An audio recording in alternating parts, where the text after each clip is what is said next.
May lagi ka naman ganyan. Problema ako, sir. Ano yun? Hindi ako binili ng bakal. Okay lang yan naman eh. Ngayon ang papag-aralan natin ay math. Kunyari, 9 times 9. Sir! Sir! Sir! 6 times 6. 36, sir. Okay. Ngayon, yung hindi pa nakakalala yung dumating sa yung teacher kahapon, ikaw Carlo, hindi ka pumasok kahapon, no? Apo, sir.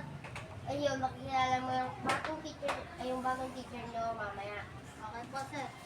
Goodbye. Goodbye, Sir Janris. Thank you for teaching us today. See you later.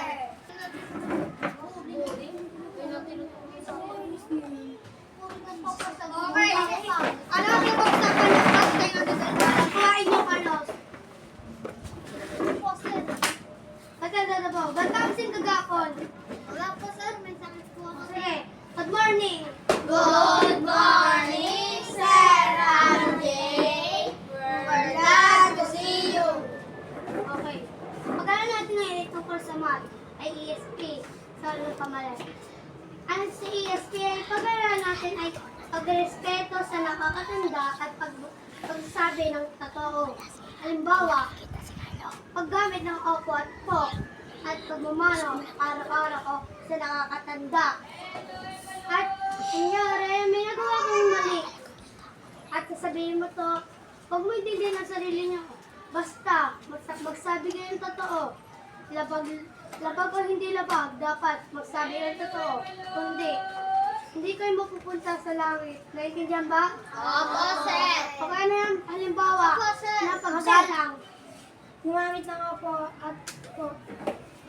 Bagmano sa nakakatanda o nakakatanda. Bakit mahalaga ang pagsabi ng katotohanan? Sir, Para hindi mapunta sa baba. Okay, tama. Nagpakan si Romney. Okay, ito to sa inyong project. Kaya pag nyo nagawa ito, posible tumaas ang inyong marko grade. Project natin ngayon ay pagkumbaba, paggalang, at pag-sorry sa mga may kasalanan. Okay, goodbye. goodbye, Sir Andy. Thank you for teaching us today. See you tomorrow.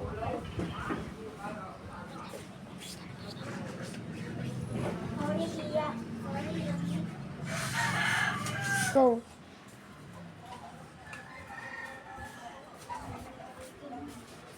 Sorry po, sir. Kailangan naman ng kasalanan. Okay lang yan, basta hindi nyo nagagawa. Opo, sir. Kanina po ba itong panyo to? Saan po, sir? Okay, magbukas na lang tayo, magkikita muli. Goodbye. Goodbye, Sir Yanlis. Thank you for teaching us today. See you tomorrow. Okay, bye. Goodbye, Sir Yanlis.